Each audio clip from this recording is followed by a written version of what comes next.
Welcome, everyone. This is the Ins Justify the Memes, the show where the lowest of the low, that is the most wretched of wretched, and deplorable to end all deplorables, two white heterosexual Christian males from the American South talk about culture, philosophy, history, health, fitness, and what it means to be a man in the 21st century.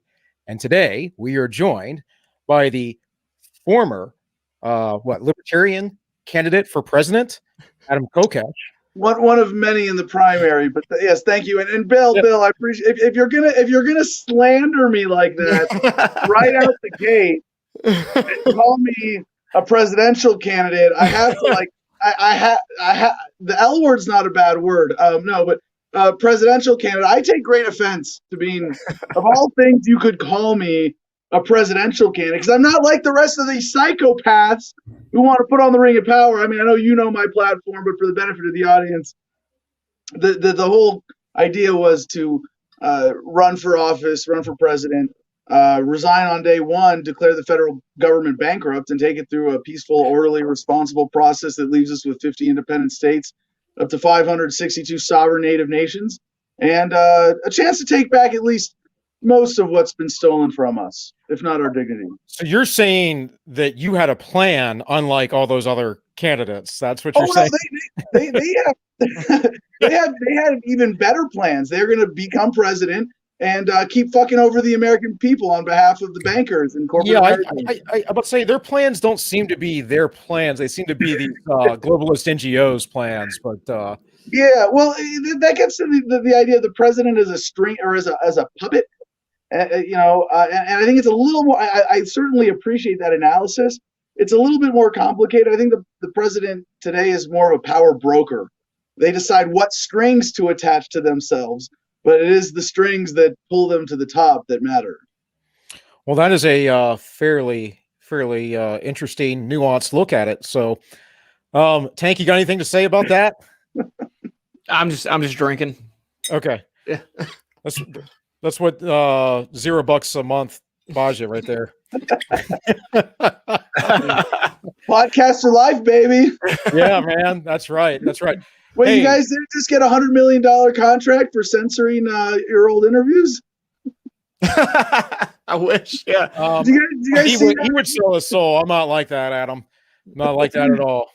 No, I'm very proud of what happened last week, actually, because Joe Rogan on his show admitted that he had lied about censoring the my podcast with him and the old ones on his channel that I was with. He didn't say me by name; he didn't have to. But he admitted that other people, right? Yeah, yeah.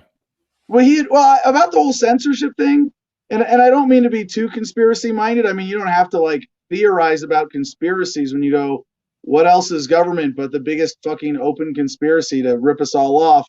I mean, what's the purpose of the government? To make the super rich richer at the expense of the rest of us. Don't go by what they told you in a government school, in a government textbook, from a government employee. No, just use your brain for a second. Look at their actions. What's the actual purpose of government?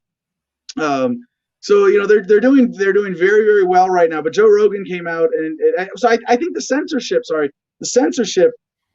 There, let's say the conversation around politics, use a very crude left-right metric that I totally hate anyway. Let's say it's 45% liberal, 45% conservative, and 10% libertarian. They don't really care. The powers that be, they love liberals and conservatives. They both represent flavors of statism that have their heads so far up the banker's ass they can't even tell where they are. Yeah, the neocons and the neolibs run everything, right? I mean, but even like extreme left and right base. The whole censorship, the narrative that they are censoring conservatives with these liberal-owned media platforms, social media, is, I think, overall a cover-up for the censorship of libertarians. Because you censor that 10% libertarian, you also censor 20% conservative. Well, we're censoring more conservatives than libertarians. There's just so few libertarians. They just happen. Well, look at the view count that these shadow banned libertarians get. Nobody's libertarian anyway. Everybody hates you guys. I mean, I come from that lineage of thought, at least from my mid-20s onward. But I don't know. I think the parties, you would know better, but the party isn't represented well, or isn't received well by the public. And honestly, I don't really believe in political parties anyways. So I'm kind of on that like George Washington thing, but I get, reasons why people would align with parties. But to me, it's just a matter of, that's just power brokering between who's going to run things and who's not, in my opinion, generally. Yeah, So, I mean, the Libertarian Party, it'd be nice if we were not received well by the public, but we're really just not received by the public at all. well, Go ask the average American. Who was the Republican Party nominee for president in 2020? Oh, Donald Trump. Who was the Democrat nominee for president in 2020? Joe Biden. Who was the Libertarian nominee for president in 2020? The mainstream media didn't tell you. Oh, okay. Right. Yeah, it's interesting. I don't know. How long you been doing your activism now? Because I think I've known of you probably from very early on, right after you came back from Iraq and kind of had your life changed. But I haven't seen as much of you recently in recent years. Although I did catch your show live today, and I do catch it on occasion. But I figured I'd at least watch it today, right? Yeah. But yeah. So how long have you been at this now? Like working at kind of waking people up from the reality of like their enslavement by the state, more or less.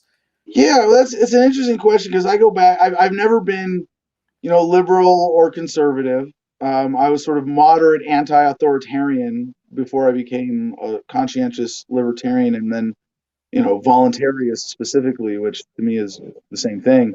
But the start for me was maybe in college with libertarians of the Claremont colleges.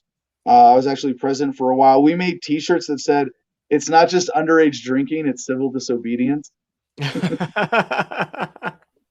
But one of the things I'm really passionate about is presenting libertarianism properly as an ethical philosophy that is anti-political, not a political philosophy that has some, ethical claims. Because if politics is, who do we point the guns of government at to control society, and libertarians say nobody, like, we're not really playing the same game. We're saying, stop the game. And I didn't really get that. I got libertarianism from the party in the early 2000s. Michael Benerick, who I get to say is a friend of mine now, is the first man I ever voted for, first person I ever voted for president.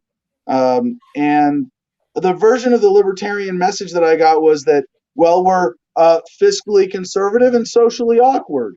And that didn't really get me to the very far and challenge. We're not socially liberal or socially conservative. We're socially libertarian and fiscally libertarian. We just sort of happen to align on those two things because those are where liberals and conservatives actually take sort of ethical positions, but generally not for the right reasons. When I say that these are flavors of statism, I mean, it's kind of like, that deep, when you take a shit and it comes out like that deep green gray, and then sometimes you take a shit and it's that like rich brown and muddy. That's kind of like Democrats and Republicans. They're just like different flavors of statism. I think of someone, trying to consider what's the lesser evil between Democrats and Republicans. It's like, well, I've got one pile of shit in this hand and one pile of shit in this hand. I wonder which one smells better. And I just want to yell, like, just drop the shit, look for something. Like, at what point do you go, we need something fundamentally different? And that's what libertarianism is, to say, you know what, if you're going to have government, if you're going to have any kind of social organization like that, the same rules of ethics apply as to individuals. You don't get to make this exception. So I think that's incredibly suppressed. And that crude understanding of libertarianism didn't prevent me from enlisting in the Marine Corps, didn't prevent me from volunteering to go to Fallujah in 2004. And that's why I really want people to understand that when you contribute to this evil system, you have given up your moral grounding. You have said that, morals don't matter to me as much as authority. And I even like would articulate this very specifically when I was in the Marines or when I was enlisting, to say, look, if the government says someone needs to die, I don't want to be the one pulling that righteous trigger. And you go, oh my God, that's so fucking embarrassing. Like, even hear myself say it now, in hindsight, and I feel like part of my activism is penance, because I was a party to a war crime and a war criminal myself in my individual actions. So when I got out of the Marines, I joined Iraq Veterans Against the War, and throwback hoodie today. This is actually the original hoodie that still has like the hole in the back of the hood that I wore out back in it was 2007. And at some point through my anti-war activism, I was surrounded by lefties, and as a libertarian, I knew I was right about everything. I just had to prove it to these idiots, But there was something about talking to these liberal veterans and older anti-war activists that challenged me, and we because I knew that they were genuine, well-intentioned people for the most part. Of course, we had our FBI plans, but we had a lot of people, who were willing to get arrested, go to jail, put their lives on the line, confronting cops, even just in protest to get our message out. So it kind of forced me to have better arguments. And that led me not to just be better at arguing, but better at understanding my own philosophy. And in the course of that, I realized that it was the non-aggression principle. It was ethics. It was, respect for self-ownership and love for your fellow human beings that led me to this understanding of the world. And it was actually Ethics of Liberty by Murray Rothbard that really, I can say, took me to the bottom of the rabbit hole when I was running for Congress as a Republican in 2010. I used to be a Republican, but I'm better now. Thank you. I've never really been a Republican, but I was a lifetime member of the LP at the time, so I feel comfortable, having embraced briefly the Ron Paul strategy, which I think has largely proven itself to be a failure. Sad to admit. There are some good or decent Republicans around. There's not really too many Democrats that I would say of such a thing. I mean, most of the federal government, in my opinion's trash, but there's some decent, all right, Republicans around. Like I said, they get some stuff done, and I think the Republican Party's changing. But I wouldn't hedge my bets on the Republicans because the Democrats have all the institutional power, and they seem to be heavily ensconced in the media, Hollywood, academia. So they are basically pushing and controlling narratives, and in the greater scheme of things, and from my perspective. Speaking of controlling narratives, I'm surprised that you've fallen for this one, Bill, because the Republican Party is the fake opposition. I get that. I talk about that all the time. Actually, it's not so much that I'm talking about Republican people who are members of the Republican Party, not necessarily the establishment. Sure. Right.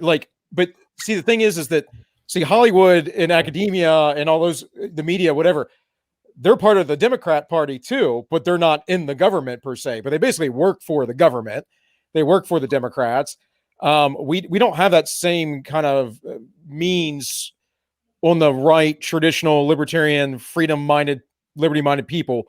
I call myself a classical liberal, generally speaking, but no matter how you term yourself, right, you are going to be positioned by somebody into some, round hole that you're trying to fit a square peg into. You're instead of just talking about your issues and your positions, which is one of the reasons why I don't really like parties. I'd rather see maybe coalitions or just brief alliances. I don't know about coalitions per se, but alliances or something just to get things done. But I also don't believe in these big giant omnibus bills that we pass every year and all the time. And the stimulus that we have going on with, what is it? Something like nearly $6,000 of our money basically being taken out to get like 1,400 back. Stupid nonsense. That was the last one where someone did the calculation. Government is borrowing $10,000 in your name and giving you $600 right now, and you're supposed to be grateful. Yeah, it's yeah. I mean, you are absolutely right on. It's a mono party, and I do talk about this all the time between who's actually in charge in the federal government. But then on top of that, then you have the people. And people tend to fall in line with, one group or another. Obviously, you're in the Libertarian Party. Although I think you would leave that in a heartbeat if it violated your morals in any way or they did anything, bad to you. You seem like that kind of guy. Yeah, right. But people don't have that hard line with parties. It's just team sports, right? And that's what you were talking about, that false mindset, that false dichotomy. Wait, Bill, are you trying to say that people who watch sports are suckers for collectivism that feed into statism and play into territorial tribalism at behest of the powers that be in order to be more easily fooled into supporting government? You don't say. Yeah, unless it's combat sports, it's gay in my opinion. So just saying. Wait. If it's two dudes in Speedos wrestling or groping each other, that's not gay. But other sports where they're wearing more clothing, that's gay. Well, why are they wearing all that? Why are they so homophobic? Why they got to wear so much clothes? I just don't get it. Two guys beating the snot out of each other, though. What gets more masculine than that, man? I think football is more homoerotic than homophobic. Yeah. I'm just a fan of MMA and boxing and such because I've participated for a long portion of my life. But that's usually when I say the only. To be clear, Bill, I watch MMA and politics. Those are the only sports I'm into. MMA and politics. I love sports. I love playing sports, and I can watch a game of anything that's a good athletic contest and appreciate it. But the commercialization of sports in the United States and the collectivism and the tribalism and the manipulation around it, the commercialization, the subsidization of stadiums by municipalities, it's disgusting. And the social effects are really horrific. And it leads to some really negative psychological impact where people identify more as part of it's good practice collectivism, right? Cheer for your team because they're wearing your colors. Cheer for your team because they live close to you or sort of do, or you have more in common, with your kid. And I love seeing parents, with their kids at Little League games and cheering their kids on. And I think, and then they go and cheer on Millionaire Strangers, and put more effort into that. There's something really fundamentally wrong. Yeah, man, it's cakes and circuses, right? The Romans had it figured out. We do the same thing. No, I agree. I mean, I used to work with dudes, and they knew everyone on every sports ball team and all their stats, and they talk about their rivalry between each other, like in their team, and they said, well, we did this on Sunday, and we did that on Sunday, and it's like you didn't do anything. You sat on your butt and watched a TV show. Doug Stanhope's definition of patriotism, right? Yeah. Making you hate people you've never met and take credit for things you never did. Well, yeah, look, it's Always Sunny in Philadelphia that they did the best episode on this with Charlie and the gang trying to get the Eagles to win. And it's true, though. That's what the hardcore sports fans do, I don't know. Tank, you got anything, man? Because I know you get quiet unless I prompt you. No, I mean, just going back to the libertarian thing, because I also used to be at heart I am. We talk about this a lot. At heart, I am a libertarian. Although right. Yeah, I don't go to the I don't really use the label anymore. But in terms of the left and right, you're right in terms of Adam, the tribalism that you see, and it's an issue to get through because I think when people start using different ideas as a way to sort of group themselves together, like one we were talking about last Wednesday, we were talking about Waco and Ruby Ridge, and I was saying like a lot of the problems I have with the guys on the right who I more or less agree with in a lot of cases, they're just like constantly back to blue, and I'm like, if you remember Waco, and I'm not necessarily anti-police either, but I don't hold these guys up as heroes per se, but it's something you can't get through to a certain group of people on the right that, hey, these all the things that you want out of life, if the government decides to take them from you, that's who they're going to send to do it. Well, and Tank and I both have worked within government spheres and law enforcement adjacent, as he puts it. I'd worked in corrections for a long time. So we've seen a lot of things. We know the failures of humanity on the side of the badge. I've seen bad administrations. I've seen a lot of corruption and various things. And for me, after so long, it's just like, I'm just not going to do this anymore because it's just not. Yeah. But I mean, there were other things. There were religious things there for me as well that I was like, yeah, just going to get out of this line of work. Interestingly, though, like I kind of like would like to hear your thoughts on structure or hierarchies within within some sort of whatever kind of governmental ideal structure you'd have. I know at one point I saw you a few weeks back talking about the biggest thing is just compulsion. Why won't you just let people leave, right? So if you could kind of break down some of those ideas real quick, that'd be great, man. Yeah, well, I'll bring it back to something Tank said about like not identifying as. I mean, you don't wake up to libertarianism and go back to sleep. You know, you cannot unlearn what you have learned. You know, we all have the problem with when you become a libertarian, you're stepping away from the herd, and then you find yourself in a herd of libertarians, and you go, "Shit, I'm just in another herd now." Right.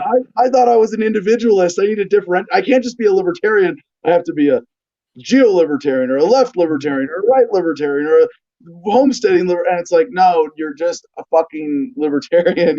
No offense, Tank, but there's I think we're often misled and we fall back into the trap of statism, of expressing what is important to us in politics uh, as a political position rather than a preference position. Like, what's my ideal form of government? Well, I live in a constitutional proprietarian monarchy where I'm the king. So, like, that's my ideal. I'm on 10 acres and I'm sovereign.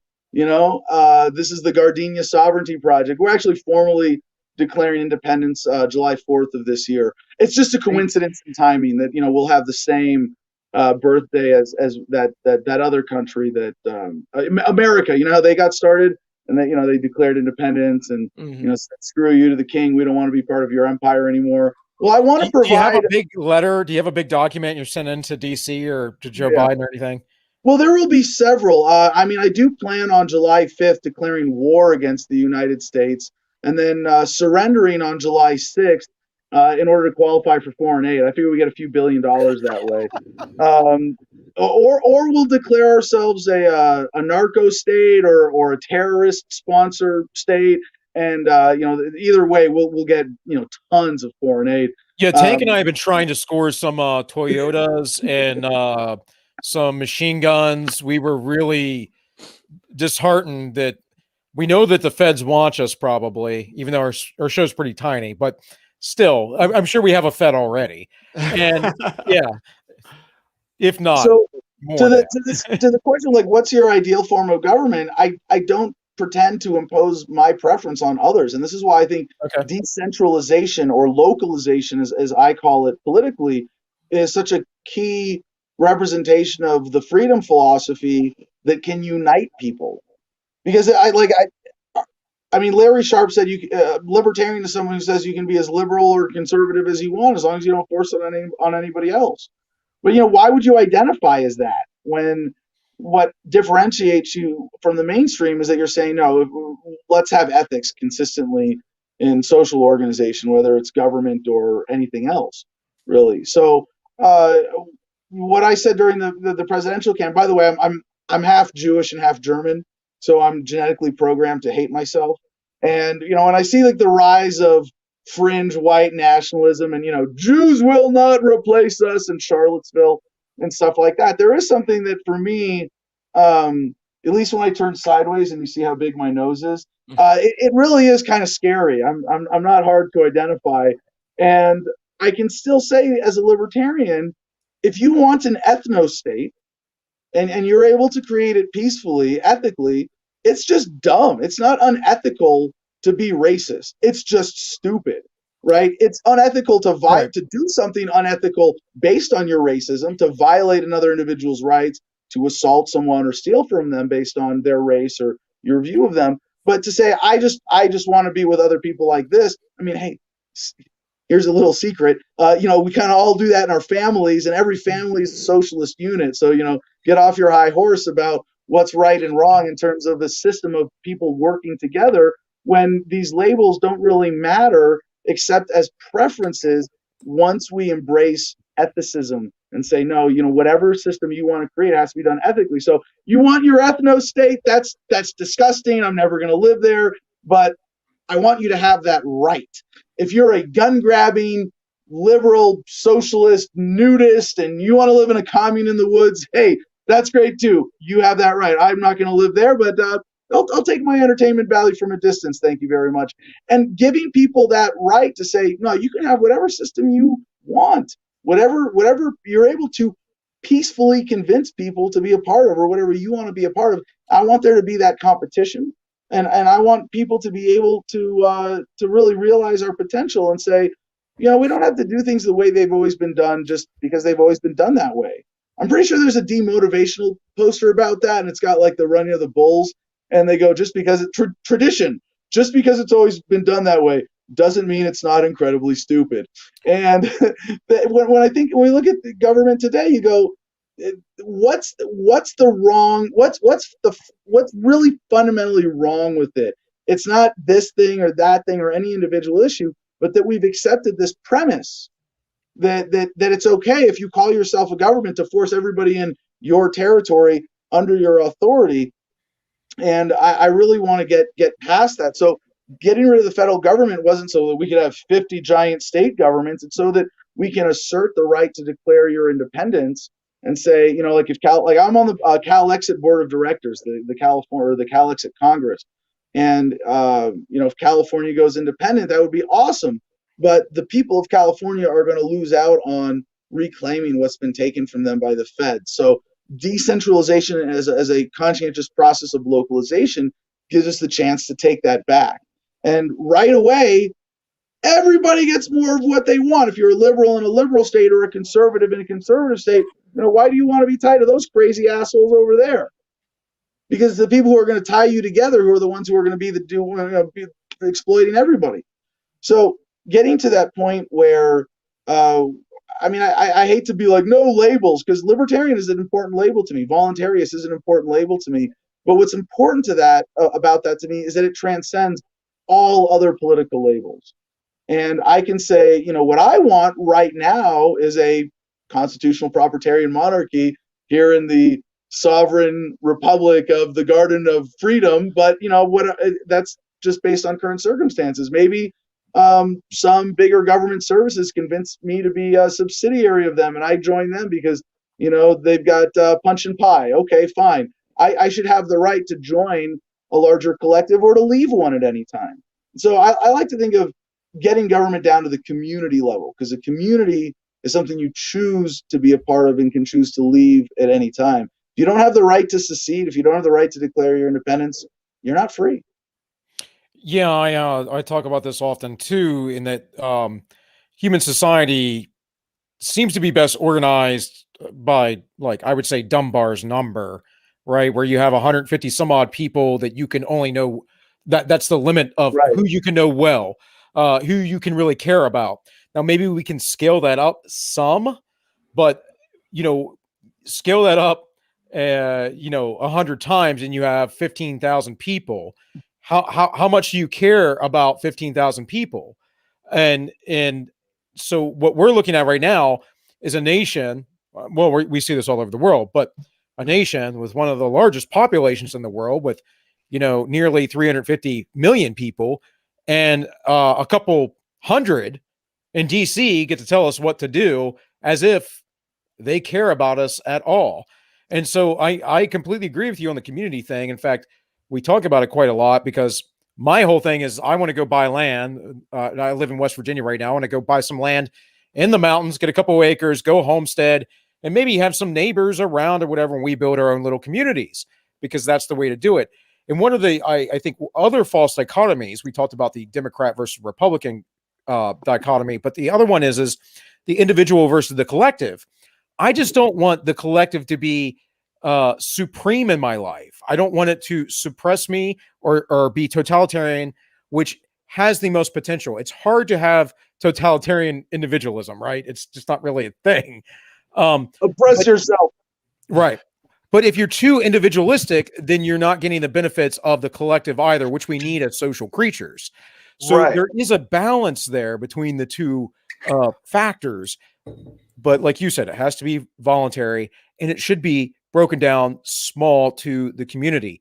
Even myself, living in kind of rural suburbia, there's like 600 homes or 700 homes in my little community here. And, you know, we can multiply that and assume that there's 3, 4 people per house, right? And that number goes up. I don't know most of these people. I do know the neighbors across the street, though, and to the right and the left of me. And again, that goes back to that whole Dunbar's number thing. And I'm under an HOA here that nobody likes, but nobody can get changed either. So it's like one of those things that the people that are ruling, that set the rules, basically are untouchable. And that always seems to be the case when you lose connection to your authorities. Authority is important, but it's not everything. And sometimes authorities are wrong. So there has to be people there, of course, to challenge it.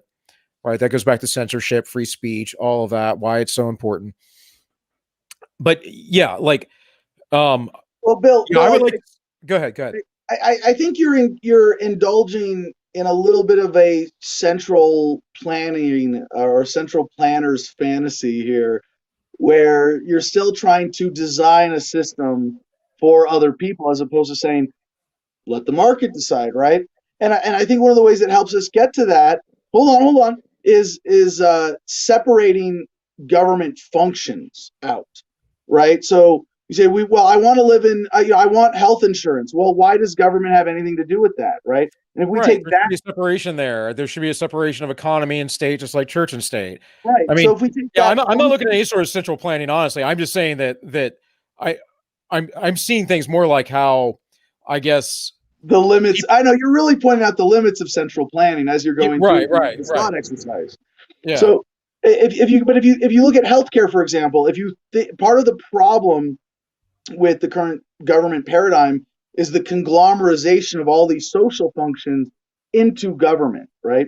And if you parse them out separately, you go, well, should this really be organized here on this scale? And to answer that, you have to say, really, ultimately, let the market decide. We can make certain predictions, right? Like fire protection. And fire protection is something that's done, on a city or local level.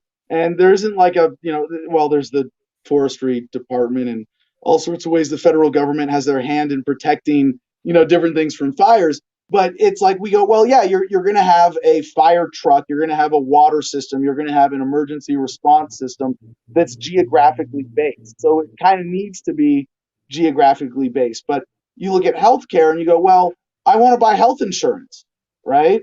The VA kind of sucks. Yeah, no joke, brother, no joke. Yeah. By the way, well, I hope we get a chance to talk about our new nonprofit, Homefront Battle Buddies, too. But for example, health insurance might be better at a global scale, right? It might be that, when you go to, when companies are pooling risk for insurance, that, yeah, there is an economy of scale where really, in a sense, the bigger the better. And you might have some functions performed by global companies that would render those particular government services obsolete. And a lot of this, so you think about like, community safety, like policing. Why do we need police funded by the federal government? Why do we need the federal government to take money from our communities and then spend it on military hardware and then give it to cops in our communities to impose laws that constitutionality in that? That's my thing. Like, we're not supposed to have a standing military. There's nothing in the Constitution about federal police forces, ATF, any of that kind of stuff, right? So where does that come from? Wait, Bill, and I'm using you as a good foil here. Are you appealing to the Constitution as an authority? No, how dare you? No, but go back. Even that's part of the problem among a lot of people who wake up. The Constitution is something that stops you from going the rest of the way down the rabbit hole.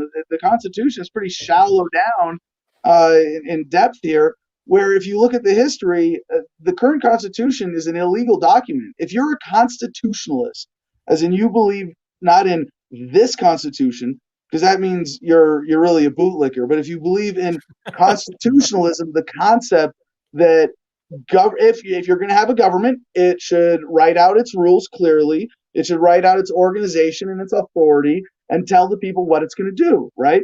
Well, then you have to be against the current Constitution of the United States, because the lawful Constitution is the Articles of Confederation. The current Constitution is the product of an illegal coup that was done in order to create a stronger central authority to give us a central bank and a standing army, along with taxation authority, codification of slavery, the 3/5 personhood rule, and the intellectual property racket, among other fundamentally unethical things, powers claimed in the current Constitution. So I'm glad you brought up the idea of standing army, because then you look at the idea of security. Like, how do we deal with security as a community? Do we, say let's follow the founders' vision of a decentralized militia-based defense, which allowed, say what you want about the warlords of Afghanistan, that model allowed them to defeat two empires so far, right?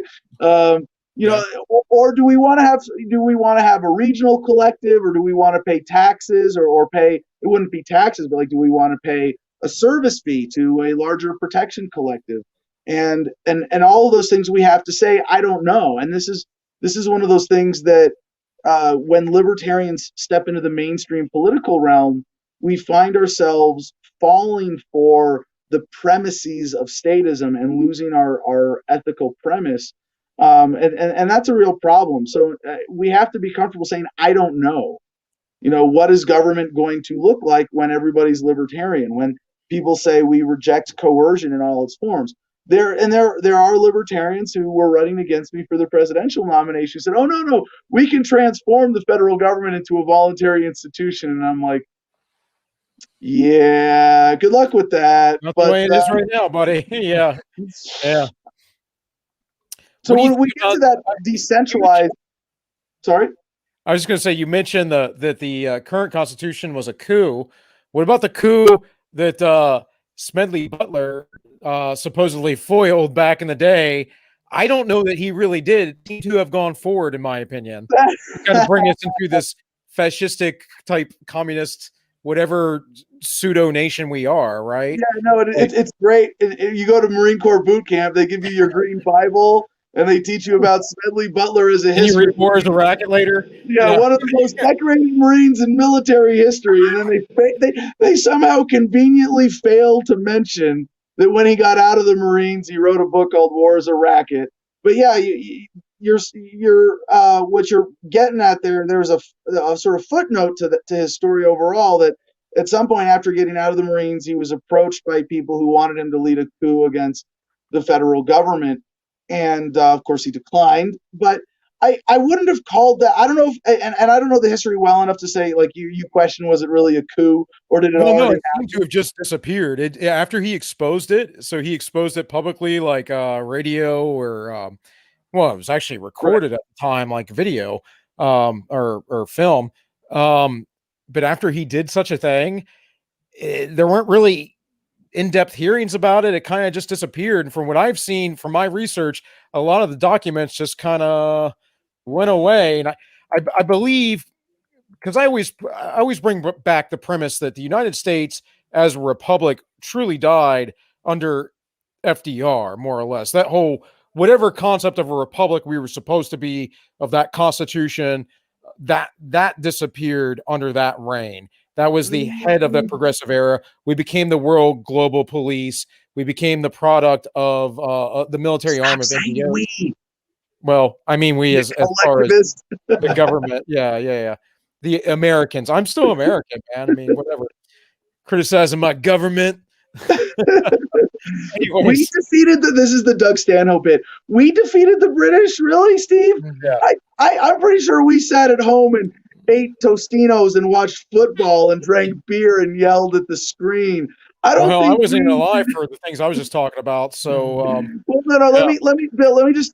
I understand your understanding of that episode in history, and certainly wouldn't discount the significance of the progressive era and what happened with FDR and the New Deal and the massive expansion of the federal government around World War II. But I don't think that represents like a sudden turn or a unique historical phenomena so much as just the continued growth of the federal government. If you want to say there was a coup against the American Republic, it was 1789 with the constitutional coup. And I would be more inclined to think of the people that were going to Smedley Butler as people who are already part of the super class and were just competing for power within that. It wasn't like, hey, we're going to overthrow the government and have a whole new system. It's we're going to take over this government and we're going to rule you more in line with our vision and to profit us instead of those other guys. And you think about who are the real power players in the world. They're not new. I mean, you go back. It's not like the banking class was born under FDR. You go back to the Warbucks, the Rockefellers, the real powers that be. I mean, even Hamilton with the first American central bank. It's not a new racket, and I wouldn't put that much significance on. Oh well, they didn't get Smedley Butler, so they worked behind the scenes and got in, and then there was a coup that way. I mean, they kept working behind the scenes. I agree with you. I just as a fleeting thought, I've talked about it before on my channel. I'll keep the live show separate from my channel, all -1. But like this thing happened, almost nobody knows about it, and it pretty much went away. And here we are looking at a highly decorated military general saying, "Hey, public, the government was just supposed to be overthrown," and it just disappears. To me, I'm not saying that was just the point where things turned. I think all of this is a battle of human nature and spirituality and all this other stuff, right? But what I'm saying is that if there was any semblance left of what people thought when they were, and you're saying, the coup was the current Constitution. What I'm saying is that the Constitution that is currently seen was basically put to death at that point. Whatever was left of people talking about constitutionality before that, we argue back and forth. There weren't great calls always by the government, but it was still in our mind. And all of a sudden we gave all of our power over to the federal government, and the federal government became very globalist. They weren't doing as, I know you could talk about, and I think you did today on your show, talk about Smedley Butler talking about doing stuff in the banana wars and all, right? And then how he was working for corporations. Made South America and Central America safe for dole fruit.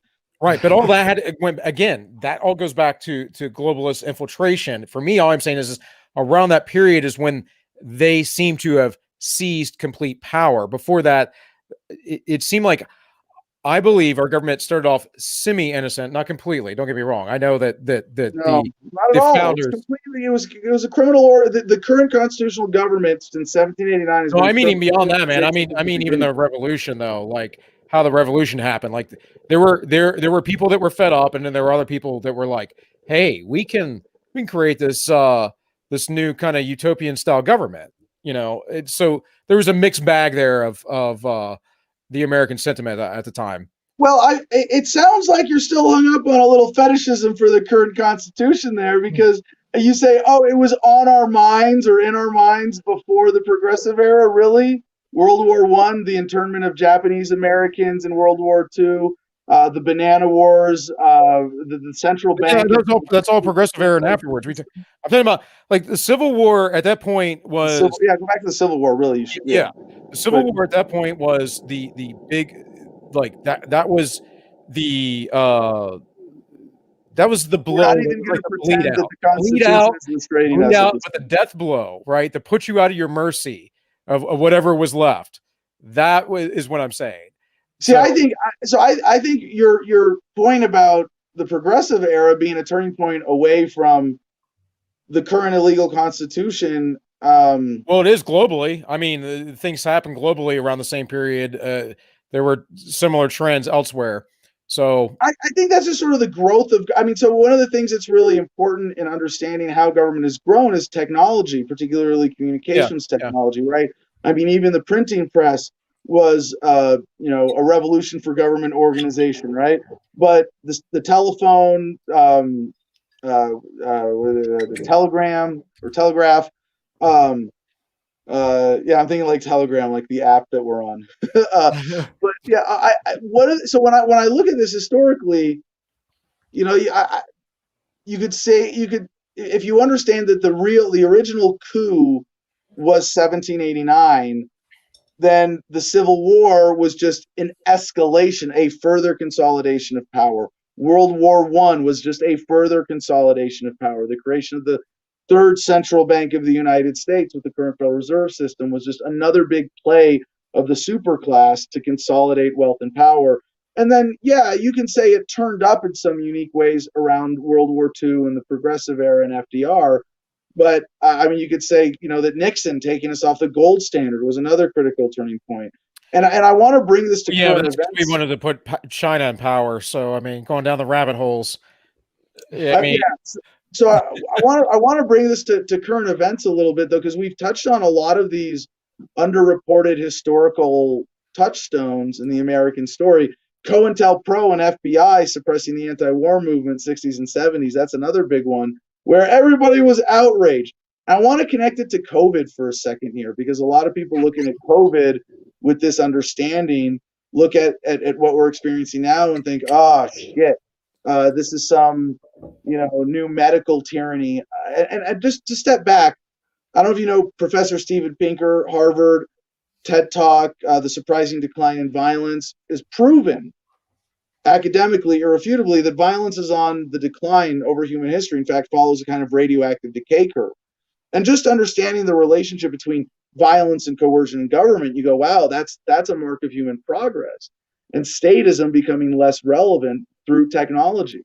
So with COVID, right now, the lockdowns and shutdowns and mask mandates are starting to ease up, and they might come back with a new variant, a new strain, another mutation. Who knows if they're going to bring this back. But I think the main reason that they're doing it is because the lies have worn thin finally. And they can't force these mandates on people without there being major revolts like they've seen in Europe. Shit, Americans should learn how to protest like Europeans now. Fuck. Or like Hong Kong. He said, you remember my favorite meme out of that? Guy waving the American flag and protests in Hong Kong like he was a badass, and everybody in America like, oh shit. But the caption was, be the America Hong Kong thinks you are. right. Yeah. So COVID, it seems like it's just going to be kind of swept under the rug as another period of government racket, another period where power was consolidated, and most people will kind of forget about it. I think one of the purposes of libertarianism is to make government less relevant in your life. And for those of us who become libertarians and then talk about government all the time, we might be fucking it up. There are so many people who really are in spirit so much more libertarian than we give them credit for, because they don't care. They genuinely just, government, okay, it's going to give me this, it's going to take this. Can I minimize the taking? Can I maximize the giving and go back to living a good life and enjoy, most of my freedoms that I have left, right? That's a pretty good thing. I'll tell you what, Adam, I've seen you do man on the street stuff where you've taught people into the idea that they're actually libertarians. So it's been a while since I've seen one of those, but yeah. It's very easy to present the ethical premises of libertarianism, and everybody agrees. Oh yeah, don't hit, don't steal, don't kill, not unless you're a cop or an IRS agent or a soldier. Those are universal human ethics. We let government fuck that up. Yes, of course, it holds everybody back. But to get them to actually embrace the mentality and in a conscientious way is different. And out here, like where we live in Juniper Wood Ranch in northern Arizona in the mountains about an hour west of Flagstaff, at the Garden of Freedom, one of the reasons I came out here is it's an extremely libertarian community that doesn't know it. They live it. And I'd rather live in a world where people live it than think it. And one of the things that is going to make that happen more than anything else is technology, and just the development of the market, of people being able to make decisions as consumers and as conscientious consumers better. But like who's going to build the roads? By the way, I built a road. My property that I bought didn't connect to any existing road when I bought it. So, I built a road. So when you get asked that question, who's going to build the roads? This guy. No, by the way, the name of my road, there's a street sign. If you want to look this up on our Instagram at the Garden of Freedom, it says Ma Road. It is Ma Road. My road that I built, the actual name of it is MUH space RD period. That's what it says on the street sign here, that my neighbor made for us. But then how are you going to even ask the question, who's going to build the roads, when we all have self-flying cars? And that sounds like a crazy fantasy from the Jetsons, where like 10 years ago, libertarians were saying, I thought we'd have flying cars by now. I grew up watching the Jetsons. What the fuck? Oh, yeah, it's government holding us back. Well, they can't hold it back too long, and now they're here. Like, we actually have this technology, self-flying cars. Like, that's a thing. I'm not making this up. They're referred to by different terms, but, little quadcopters that move you around. No shit. Why will you need a car when you have that? And why would you need roads? So, like, I'll think about even, health insurance and medical technology.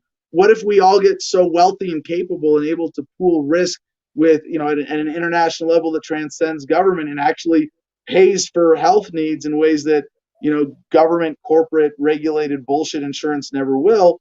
We're going to render government obsolete. I mean, look at Bitcoin and money. We don't, you need government to back up a monetary supply? Fuck no. We proved it. No, you don't. Yeah, now they're saying Bitcoin is dangerously libertarian. Will destroy the whole world. To hear the powers that be, to hear motherfucking Bill Gates, whose hand I actually met him in a personal context as a kid. It's kind of a weird little story, but yeah, I mean, he's the stuff that he says about Bitcoin is so offensive that you go, this motherfucker doesn't care about holding back humanity at all, and for his own benefit, to maintain his own position of power. And all of these technologies combine to make government obsolete. And I think of that curve of the decline in violence. There's no reason it's not going to continue. I see it really fundamentally connected to human progress, the progress of intelligent life itself. Multi-cell organisms beat out single-cell organisms, all the way up to human communities that cooperate are going to be able to outcompete communities that are always in conflict. Love wins, peace wins. Why? Because it's more profitable, and eventually people will be smart enough, even if only empowered by technology, to choose things that bring them peace and improve their lives. And government can, force us out of those choices in some ways, but it's all based on consent. De Tocqueville, 1831, in a democracy, people will get the government they deserve. I think it was Dubois said, the limits of tyranny are prescribed by the tolerance of the oppressed. It is those things in the paradigm that ultimately allow government to get away with what they get away with. And just the internet even is allowing us to render government. The internet made government obsolete by itself. We're just sort of watching that play out now. Well, I'd agree with you with the aspect that the technology can allow us to be more free. I think the bigger question is will those developing the technology and those who have the monetary means and the power allow that to happen in the end? So and there are ways to break away, and well, for me, that's the solution. You have to break away from their system because their system's so corrupted, it just cannot be. It can't be saved. I mean, we just have to go about our own way of doing things, just there are a couple things about technology itself, and I use that in the broadest sense of the word. All technology is morally neutral. Even a technology that is like created to destroy. Maybe you put it in a bomb in an airplane. You put your bomb in an airplane that says, bomb the Middle East to sand. Fucking Hajis. Okay, now it's applied unethically, but the technology itself is morally neutral and is fundamentally empowering to humanity. And it cuts both ways. But I would argue that every a double-edged sword, but it's a curved blade, and the longer curve is the one that cuts away from unjust authority and towards the empowerment of the people. And the other thing about technology, some of the destructive ones are scary, but even they, being fundamentally empowering, are counterweighed by the enlightenment effect of all the other technologies around the internet right now. And every technology is distributed faster than the prior generation. Not literally every single one, but that's the trend, right? How long did it take from the invention of the printing press for books to get all over the world? Then the car, right? The books, a few hundred years. The car, a couple decades. Cell phone, few years. Dumb phones to smartphones, overnight. Supply chains were already there. Well, and this is one of the Right. This is one of the things when we talk about social media, I bring up a lot where people are talking about the detriments of social media, which I do agree exist, but it depends on you as the individual and you monitoring yourself or good parents if, for those individuals who are, not quite as responsible and younger. But mainly, the biggest hit was always going to be in the beginning because of the novelty. And once people got used to social media, there's so many people like me who once indulged a ton of social media when it first was around. And now because I'm it was like, uncensored I'm and it barely was on just a it. powerful new tool to spread Right. information and connect with people. And That now it's a novelty, cesspool of misinformation. right. That novelty can get you. But once you figure out how to use it right, there's a learning curve, a learning experience. And so I do think that it is better for humanity, the technology, until it gets to a point. The one of the things I don't think is good for us is to start making us less human by being integrated into the technology fully, like transhumanism, that kind of stuff. But You that's don't a want a chip in your brain, man? I do. yeah, I'll be the right. second one to get it installed. I'll say that's a whole nother topic, man. We're coming up on an hour, Adam. You said we only had you for an hour tonight, so do you have? We got 3 minutes. Yeah, For it's not a hard stop. I just got some other things waiting on me here, Bill. But yeah, I appreciate the opportunity. And I got one other big thing I want to plug. I go know for it, you man. have some interest in your audience as well as in mine in Homefront Battle Buddies, and this is our new 501c3 nonprofit. Our mission is to create a community of veterans helping each other explore alternative healing therapies and transition to civilian life more effectively through online community and in-person retreats. And we're going to start here in Gardenia at my place, my little 10-acre paradise. We're going to bring our brand new board of directors together in about a month out here. And we just want to bring veterans together. Part of it is exploring, even just cannabis. I like to think we're at for a long time we were at as Churchill would have said, the end of the beginning of the end of the war on drugs. But as of 2020, because you know who really won the 2020 election, right? Drugs. Biden lost, Trump lost, Jorgensen lost. They're all a bunch of losers. Fuck them all. Drugs won. Those people on drugs are winning the war on drugs. And 2020 might have been incremental, but it was a critical turning point, I think, that got us to the beginning of the middle. And for a lot of veterans, we can still lead the way in developing a proper social consciousness for use of cannabis, but also other alternative psychedelic therapies that have been kept illegal, particularly MDMA and psilocybin mushrooms. But also, there's great potential with ayahuasca, DMT, other related substances. But it's what's been kept from us that has kept the suicide rate among veterans up. And we are really failing our country as a community of veterans by letting so many of us fall by the wayside, to drink themselves into bottles, destroy their lives, and to deny America that spirit of service, even that led so many of us to enlist in the first place, but also to learn the lessons of militarism. And I really want to see veterans empowered. And this organization, in and of itself, is entirely politically neutral, apolitical, not even anti-political, except in asserting our rights as veterans to heal how we see fit with the freedom that we allegedly fought for. And so we're getting a website up. I think it hasn't launched yet, homefrontbattlebuddies.com. But if you're interested in this, if you want to donate, and we can give people tax write-offs, of course, if you want to help organize retreats. If you're a cannabis dispensary owner, especially you'd like to co-sponsor a retreat perhaps in your area and grow your business locally, develop some new customers in the veterans community, we'd like to get you involved as well. Obviously, there's some things involved with this that we cannot discuss on the record, that I am not, unfortunately, at liberty to say on the air without bringing legal liability and consequences to this organization. So we are drawing a line where the organization operates entirely legally, but veterans coming together on private property are allowed to do whatever they want, whatever we want, separate from that legal liability. So, you can fill in the blanks there with what's possible. But we want to bring these resources together to support veterans to, finally do something about this problem of PTSD and military suicide that's been swept under the rug for too long.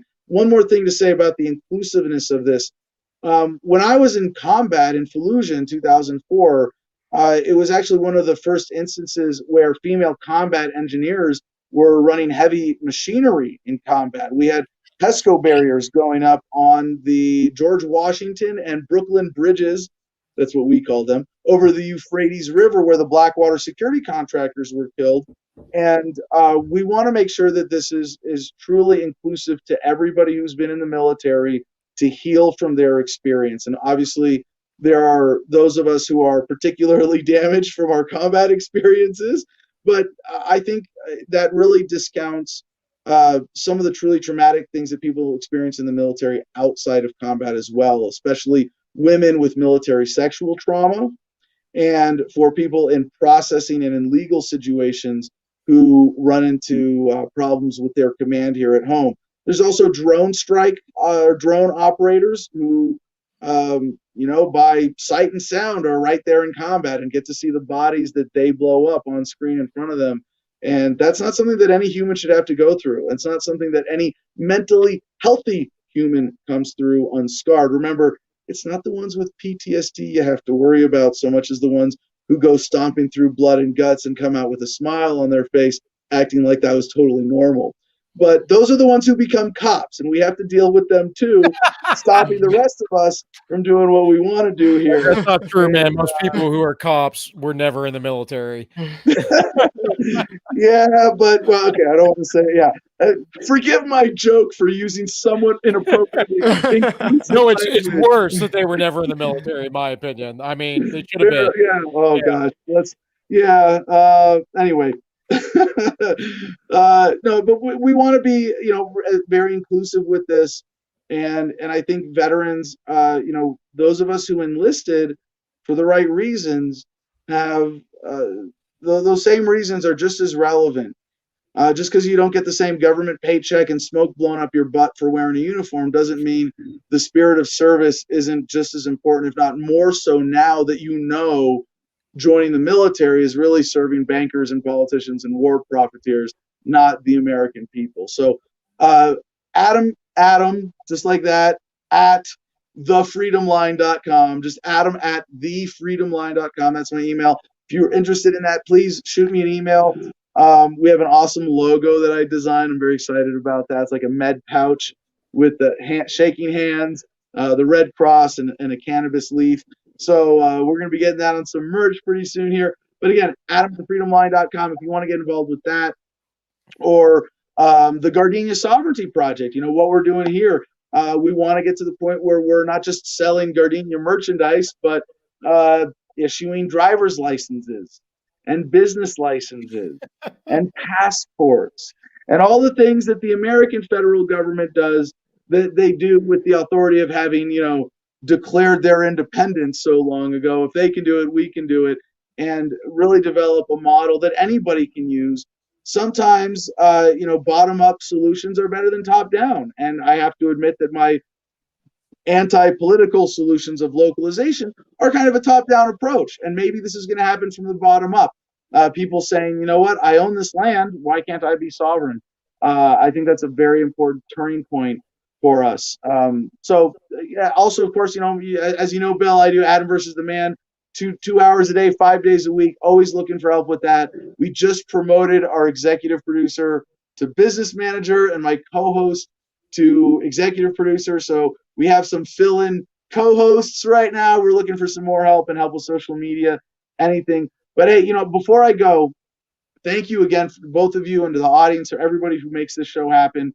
And I want to say, if you're watching this, please know that you are an activist, right? By conscientiously consuming information that is going to improve the world, that other people don't want you to know because it's a threat to their rackets, to their rent-seeking behavior, that it's a threat to their power and authority, you're an activist. And if you're an hour into this show and you're still listening to me ramble at this point, you gotta love Bill and Tank for what they're doing here. Man, now I want to say like Bill and Tank's Excellent Adventure. I end every show with being excellent to each other.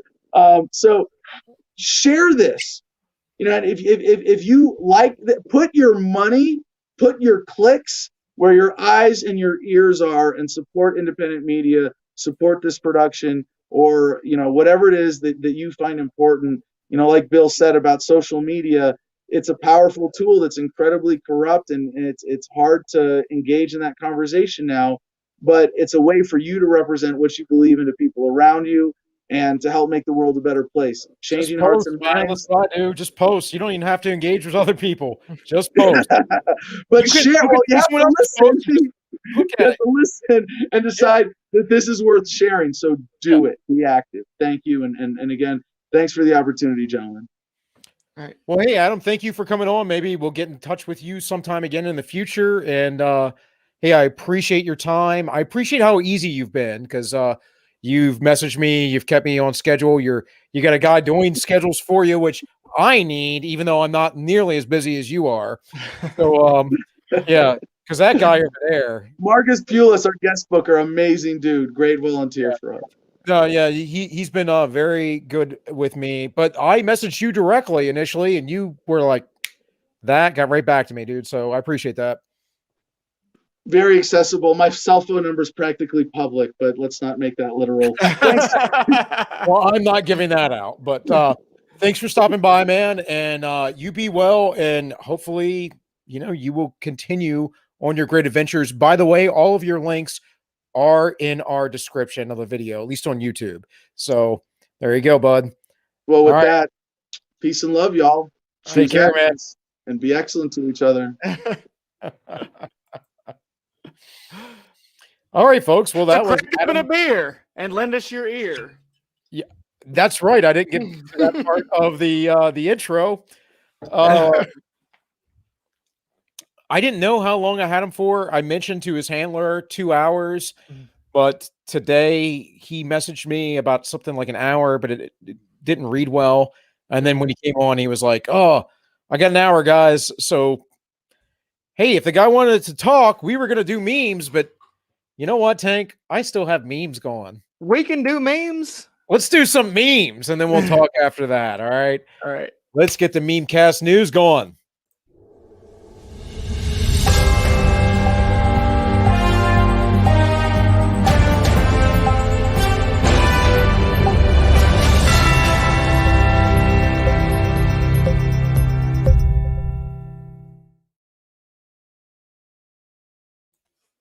Woo! Look at this. Look at this. This is all I've really wanted all night. I just wanted to see how this new piece of tech I have, where I don't have to size up the memes, but it does it for me. It's amazing. Anyways, we have opening states as Neanderthal thinking, but I'll allow migrants with the COOF into the U.S. If you don't recall, Joe Biden said this. Now, I had these memes ready Sunday for our guest Kit Cope. Kit apparently broke his phone.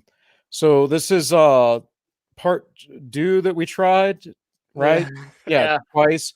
But he is scheduled for the 31st now. So we should be good for the 31st. Hopefully. This might be a cursed stream. We might never. Anyways, guys. So yes, opening states is Neanderthal thinking. That is, of course, about Texas and Mississippi. Of course, here we have in California, this is called a voter registration portal. What? No. You wouldn't be accusing the Democrats of voter fraud, would you? No, I'm just saying that they want people to come in. That's all I'm saying. I don't know. As witnessed by these Biden shirts. By the way, these were 2 different memes I pieced together. Thank you. Fake news. I'm creating memes. Doctored image. I'm creating memes now, folks. I'm getting very high tech. The rest of the country, Texas and Mississippi. Neanderthal thinking. That's right. Texas removes mask mandate to scare all the Californians away.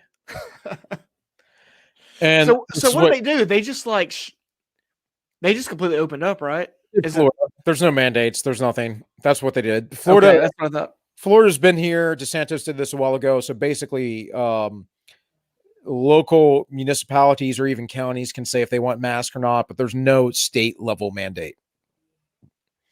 To which Newsom said, absolutely reckless. Okay. And I then feel like what Cuomo did was more reckless. Yeah. Like if I had to, Whichmer, if I had to put the label of reckless on any state leader right now, I think Cuomo would probably be the winner. But whatever. Well, this lovely lady with her coffee mug says, as a California living in Texas, moving was the worst decision ever. Well, get the fuck out, bitch. Yeah. I want so desperately to come home. Not saying California is perfect, but at least the elected officials aren't actively trying to kill the population. I would much rather be in a state where they shit in the street than deal with someone not wearing a mask. So Newsom, there's a report just out. I didn't put this up in the memes or whatever because this was like today I saw. But Newsom is now saying that he can't open up California because of inequality, or supposedly this is the leaked speech he's about to give with his State of the Union. So he has a State of the Union address for California, and he's essentially saying, because of inequality, I can't open back up. Oh, okay. Well, everyone has to be equally poor, man. You can't let businesses run. I don't give a fuck if California stays shut forever. I mean, I really don't give a shit. I hope they do. Yeah, well, one of my favorite songs is Tool's Enema. So, anyways, moving on. Make no mistake, Texas and Mississippi opening back up to 100% will disproportionately impact and kill minorities who comprise much of the essential workforce, bearing the brunt of this pandemic. This is criminal, a racist death sentence for so many who could have been spared. George Takei, ladies and gentlemen, a deep-voiced butt pirate. In any case, we should put him back in internment. Good Lord. We're totally defaming the name of our guest. Before. Yeah, I know. I got like a very big anti-libertarian streak now all of a sudden that he's gone. So I guess fuck him, lock him up. Got to authoritarian everything right now. Yeah. Here's my thing: is this is just tarded. It's completely tarded, and I'll tell you why. The minorities who comprise much of the essential workforce, what does that have to do with opening up? Yeah. Because if they're essential, they've been working this whole time. So it makes me go back and think about what I saw today about Newsom and the inequality. Anyways, meanwhile, I bet he's thinking about being his own country again. Shooting someone who says I'm from California ought to be a form of self-defense. Who can argue with that? Don's from California. I'm pretty sure he's a Texan now. Yeah, I don't think California would claim him, and Texas probably would. There you go. Mask bad, open good. Of course, ladies and gentlemen, this is the true Neanderthal thinking.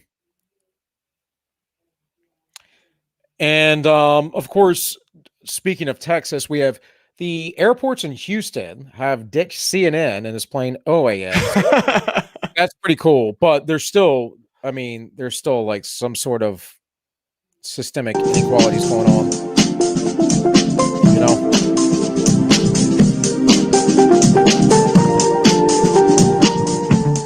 And everywhere I go, there's always something to remind me of another place. Freaking Matt beat me to that, and we would have beat him to it if Kit didn't break his phone.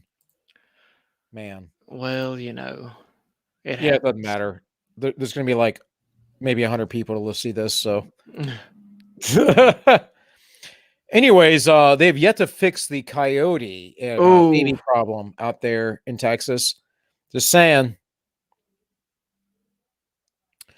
But Joe Biden did talk about this. Dropping $200 relief checks to $1,400. Dropping your promise to free kids in cages dropping support for $15 minimum wage, dropping bombs on Syria. And in case you didn't know why that happened, here we go. That is the Keystone Pipeline. Qatar, Turkey pipeline. Yep.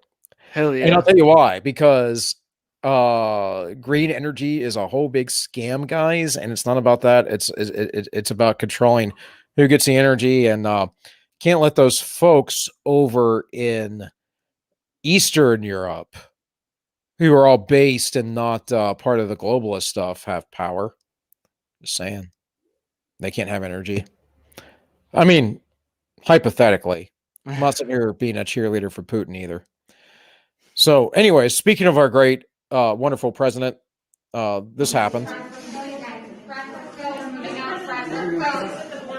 go, you guys. Come on, Press. We're gonna move out. Let's go, Press. You guys, let's go. Come on, Press. Let's go. Come on, let's go. Crisis at the border, sir.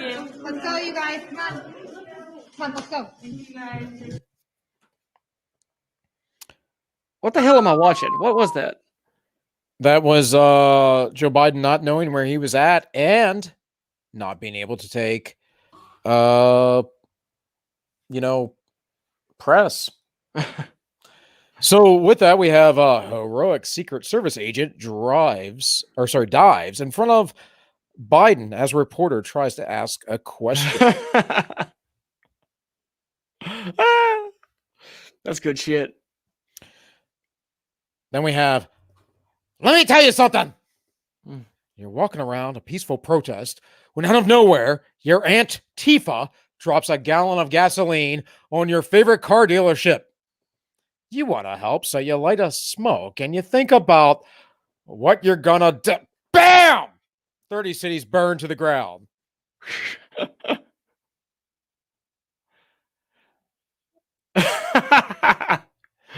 Oh, shit. For all of you boomers out there who know In Living Color. Boomers. Yeah. I mean, do you know In Living Color, Tank? Yeah, I mean, I remember seeing it when I was really young. Yeah, so you're a millennial. Anyways, I'm a Gen Xer. That's why I know these things. The difference between winning and stealing. Ooh. Speaking of which, Susan, defensively stealing. Anyways, it says Rep. Al Green, Democrat from Texas, sat on the U.S. Capitol steps today to protest QAnon and right-wing extremists, The Hill. So brave. And of course, there he is with all the armed guards, and he has a pen. I survived March 4th. He survived the massacre. Mm. And with that, guys, the memes do not stop because Bluenon became a thing, which right away was canceled by Urban Dictionary. And since the 7th, there are 15 pages of entries of Bluenon, and only about 3 of them are idiotic leftists going, no, I know you are, but what am I? Anyways, Bluenon is a loosely organized network of Democrat voters, politicians, and media personalities who spread left-wing conspiracy theories such as the Russian hoax, Jesse Smollett hoax, Ukraine hoax, Covington Kid hoax, Brett Kavanaugh hoax. Bluenon adheres fervently believe that the right-wing extremists are going to storm Capitol Hill any day now and remove lawmakers from office. Hence the need for the deployment of thousands of National Guards stationed at the U.S. Capitol. So, this again is back up, but it was down. But the memes, man, the memes. Hey, just the fact, like, go through Urban Dictionary, just scroll through the pages. The fact that there's like 3 leftists going like, no, this is desperately right-wing conspiracy theorists trying to turn it around on us. And it's like, dude, everything mentioned in this article that is reprinted for 15 pages in the Urban Dictionary is true. You all believe this crap when it's been debunked. Similarly, Andrew Cuomo sent thousands of old people to their deaths. No big deal. And then, no! Andrew Cuomo made lewd remarks to his female assistants. This is why I believe the whole Andrew Cuomo sexual assault thing was cooked up by Cuomo to take heat off the fact that he killed a bunch of old ladies. Well, you know, they're canceling Pepe Le Pew here, so this is the crossover in the meme. But the gang is on the job. However, there were several other allegations that came out, to include this. Al Sharpton and unwanted kissing and touching. And Michelle Obama. And apparently that's all I'm saying. Knee slapper. It's not rape, though, if you're a Democrat. Hey, well, I mean, that's just obvious. But the 5 Republicans in New York, I don't know how many Republicans there are, but probably not very many. We're trying to impeach Cuomo over, how I killed your mother, but that's not going to happen. So we got nothing going on other than the sexual harassment suits. In any case, this one's kind of been going around for a little bit, but I finally brought it in because it is really relevant to how our military is going. It says female soldiers will now be allowed to wear lipstick, nail polish, and locks. Not that big of a deal, but we're worried about this, like LGBT stuff in the military. We're lowering standards, maybe raising them here or there. I have no idea, but we're not worried about a functional fighting force while Russia reveals details of its next generation Centurion soldier battle armor. That looks dope as shit. Yeah, right? And this is kind of why I'm sitting here. Have you had anything to drink tonight, ma'am? Don't worry, officer. We're investigating it internally. No one takes this kind of thing more seriously than we do. That's kind of where I'm at, man. It's like, cops come to my house. Nah, I got this, man. Like we're taking care of it. Yeah. You don't need to be involved. It's also why I'm kind of almost here. Not quite. For no one in this world can you trust. Not congressmen, not police, not feds. This you can trust. Wiser words have never been spoken. Dude, Conan's like still one of my favorite movies, like ever.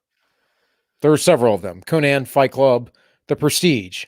Go watch The Prestige, guys. Have you ever watched The Prestige? Great movie. Very, very underrated. It's a Christopher Nolan movie, so expect a Christopher Nolan movie, just saying. Anyways, them. How pro-gun are you? Me. Grenade. I like that, yeah. Woo! If this is a woman and this is a black woman, I don't know why it says black. Is this all black? Then this is a fishing pole. Pretty much. I just can't do that huge handguard. I don't like it. I'm a carbine kind of guy. It's carbine. Thank you. Whatever. Mr. Appalachia. I'm from the real South. I say Appalachia. Well, yeah. I know. I grew up a couple miles away from the Mason-Dixon line. We say Appalachia in my parts. I don't know really around where I'm at now. I don't think it's that far away, but in any case, man, here's what I have to say about handguards. It doesn't matter. Just don't let makeup fool you. And in this day and age, it could. The power of makeup before and after. And I have to say that given where Nancy Pelosi started at, where she ends is pretty good. That's pretty good. I also have to say the first girl's actually cute. I mean, very pretty with the makeup, but cute regardless. The girl in the middle is not my type, so I'm not gonna comment. But regardless, oh hell, I ain't picky. Regardless of the makeup, guys, like know what you're getting yourself into. It says, meet Sin, the cashier you've been flirting with at the Safeway grocery store for the last 5 months. You got to know what you're getting yourself into, guys. Jesus. Like that girl at the Starbucks or the wherever you go, McDonald's, the Dunkin' Donuts. Make sure she pulls down her masks so you don't get a tank stash coming on. Hell yeah. That's all I'm saying. That's what you want, though. If you meet a hot girl and you find out she has a tank stash, doesn't it just make it better? Speaking of gender surprises, it says, I don't want to date a trans person. No, you have to, transphobe. Super straight person. No! You can't just make up your own sexuality. Have you heard about this, Tank? Have you heard the super straight yet? I have not. It's all the rage, dude. What is super straight? This is a new sexuality that means that you are only attracted to cisgender women or men. This was made due to an influx of people saying that you aren't straight if you aren't attracted to trans women and men. We are part of the LGBTQ plus now.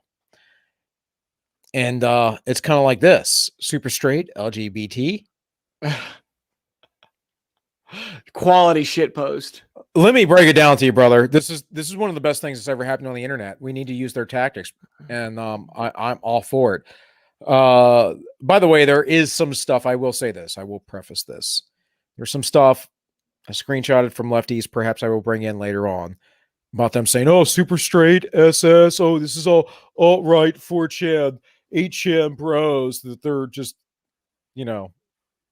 they're all real Nazis in real life. And it's like, or you guys are asshats and cannot take a good joke. So we have straight. That means that you like the opposite sex. And then we have, with straight, half a pentagram, by the way. You also like, you like trannies and trannies of the other sort, whatever, apparently. But super straight, you only like non-tranny women or men. And then there's bisexual, right? And then there is pansexual, which is everything, because I don't know. Why not? Yeah, sure. I mean, dogs, whatever. Then you have gay and lesbian, which also includes trans. But then you have super gay and lesbian, which does not. Then you have substraight, which is only trannies. And then you have super gay and super lesbian, which is only trannies as well. Just for everyone's information, you need to educate yourself, okay? Stop being a bigot. You with me, Tank? I am with you. Yeah, I'm just trying to process this whole graph here. All right, well, that's enough processing.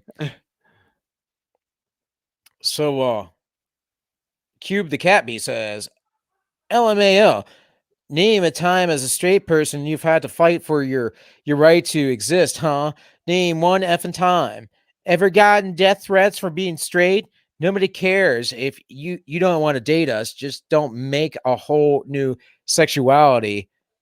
Okay. And then right below, it's the same person.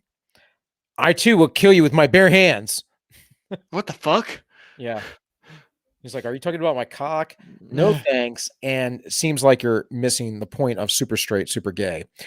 You cannot and will not shame rape us into including trans people into our sexual preference. Leave me out of your rape culture, bigot, which there's just so this is like that. Obviously there was the it's okay to be white, which is quality shit post. And then it's okay to be white, but they can't really screw with this one. They can't. Yeah. I don't know. Says, did you know super straight women are murdered at an epidemic rate simply for being super straight? Time to wake up, sheeples. Super straight women are real women too. All right. So here it says, I know I say die a lot as a joke, but this time I actually mean it. Die, super straight, super gay, super lesbians. Died. In fact, how do I get banned from Twitter for just good natured shit posting? And these guys can say this shit. Half of them are probably doing the same. They're probably just trolling. Yeah, I know. Hey, Tag, go on Twitter right now and type in learn to code. See what happens. Oh, I bet. Oh, you actually want me to do it? Because I will. I'll do it. Well, it's not like the stream will start or stop or whatever, cease to exist, whatever. Anyways, Super Straight lives matter, guys. You should know that, and you can't deny the way nature intended it. You can't deny it always beats hateful bigotry. Love always hates hateful bigotry. Guys, I'm losing my words because I want to come out as super straight. I just want you all to know that I am super straight, and I will be filling it out on my my next census as super straight. And also be aware that Joe Biden endorses this. It says, I'm officially declaring March as Super Straight Pride Month. Superphobia has no place in society. Superphobes are people who are, phobic of super straight people, by the way, or super gay or super lesbian, anyone who's super. Just saying. So you understand this whole thing, Tank. I get it. I get it. I get what's happening. I really appreciate President Biden coming out in support of super straight people. I mean, he is the best.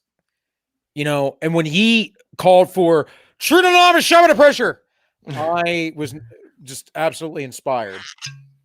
Absolutely. The year is 2052. I hug my pillow and clutch my Cara Dune action figure as I watch my bootleg copy of The Muppet Show. I hear the sirens. They're coming for me.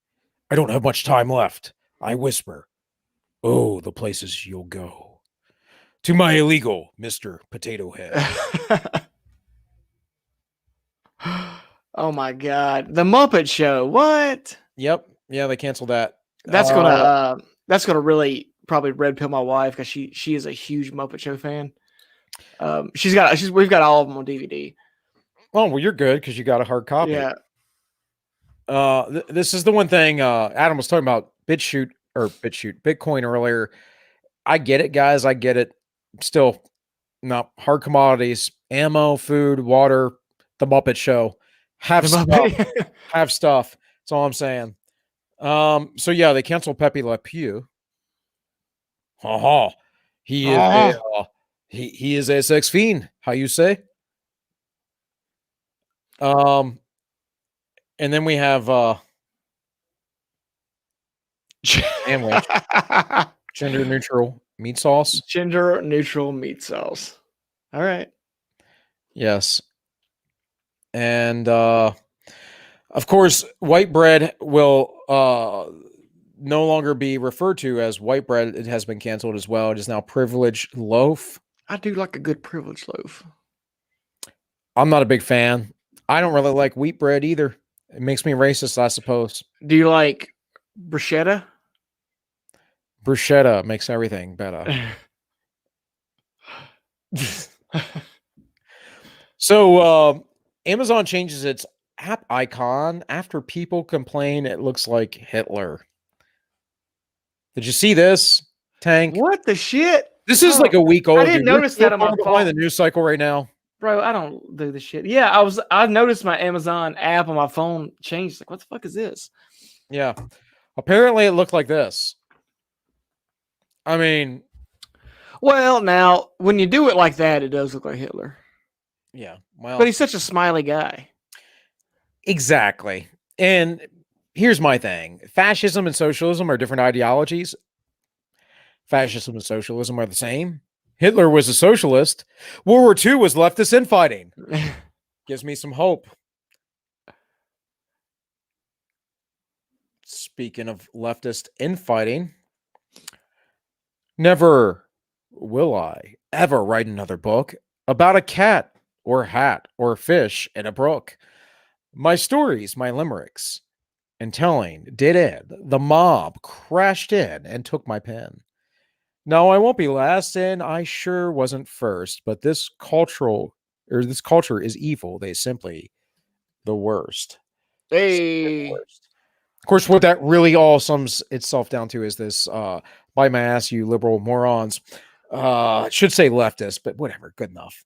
I'm so torn because I don't like Dr. Seuss. I think he's kind of a shitbag. But most people don't know anything about Dr. Seuss. So. Yeah. But also like I was looking at the books that they canceled, like one of the ones they made. Let's all go to the zoo or something. And we kept flipping through it at work, trying to figure out what it was. So issue. And I got to the page where it was like some caricatures of Chinese people, and of course, Which Chinese people probably could give a crap less about. Yeah, I don't give a fuck about that shit. Yeah. Yeah. Yeah. Speaking of Chinese people and Dr. Seuss, there's a swab in my thingamabob.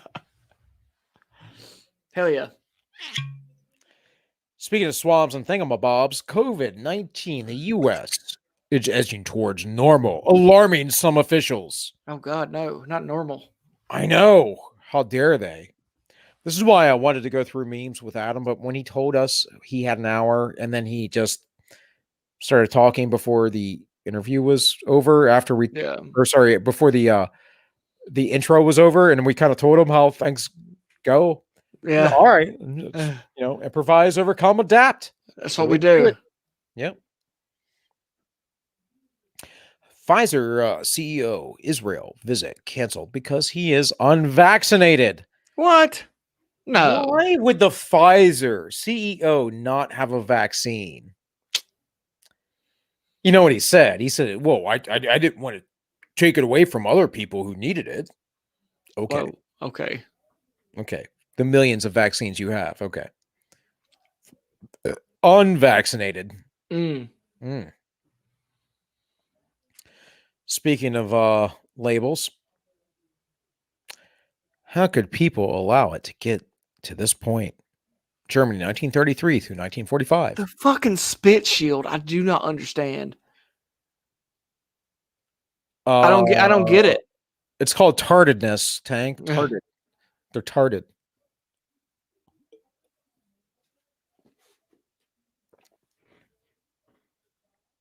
How to wear a mask. Wear it with a color side facing out, white side facing in. Ensure it covers the nose and mouth fully. Tie loop straps around your head and over the ears. Use 2 fingers to press deeply into your eye sockets to drown out the pain of being a mask-wearing cuck faggot loser. Oh, gamer words. Oh, yeah. Wear your mask. Trust the science, bigot. Okay. During March 1st, December 31st, 2020. No! Not the actual science you were supposed to believe. The rotting, politicized horse crap that makes me feel so good about myself. By the way, there was a CDC study that is being touted as showing that masks do effectively change things, and the levels of this new CDC study of differentiation between mask states and non-mask states just doesn't say anything. It's like 0.05 of a difference, and they're like, masks do save lives. Less people died in this county or this state. Okay, dude. Okay, that's how we science now, I guess. And here I'm like, I just want to have unprotected air again. I want to raw dog every breath I take. That's good. Speaking of dogs, when you go to pay but realize you forgot to grab your neighbor's wallet. The millionaires and billionaires. The meanest and the meanest. The millionaires, the billionaires. Hey, but this will be a reality soon with the Great Reset and all of those great, good things. I wish I could have talked to Adam more about that, but seemed like he didn't like to go down those rabbit holes, but who knows? Perhaps another time. But speaking of needing my neighbor's wallet, my wife says to me, let's go someplace expensive. So I took her to the gas station. Hey-o. Here's a gallon, baby. Yep. And basically that's because of stupid neckbeards like this guy, Voldemort here. Once we get Biden elected, we will relentlessly bully him and win the libs over. And of course, everyone cheers. And it's like, no, I will not increase the minimum wage. I will continue bombing the Middle East. I will continue to cage the children. Okay, this is bad, but yeah. Yeah, you guys aren't doing anything. And Yeah. with all that, this is not necessarily accurate, but good enough. This is a visualization of 10 grand and $100 bills, and then of course 100, and then a million, and then a billion, and then a trillion. There's the little guy there, like, and then there's 1.9 trillion, and then the shaded amount is what you're not getting and is going to foreign aid while they bail you out. Well, they need it worse than us. Yeah. No, this was fact checked on my personal Facebook account. So perhaps this meme is old, but it's close enough. Maybe it's only 80%. I don't know, dude.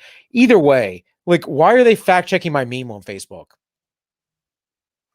Who fact checks a meme? Well, both Dodd and I have fact checked memes on the show, right? Like meme checking. It happens. It's serious business. It occurs. Somebody's got to step up and fact check these memes. That's right. It happens. No ordinary American cares about their constitutional rights. Yes, America. This idiot said that. Is it even an idiot at this point, or is he just He's a puppet. dumb? Yeah. What is the problem with the state? It exists. Oh, Michael Malice, man, he's looking rough. There.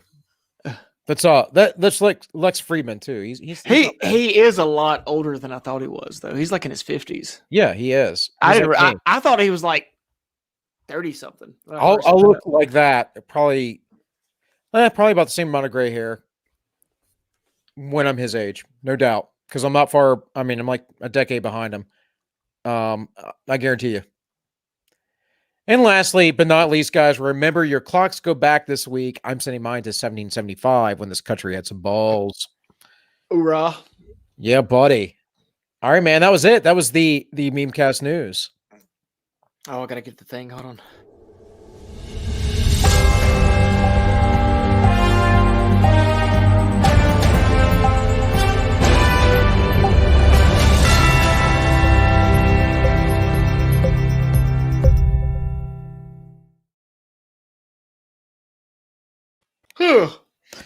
All right.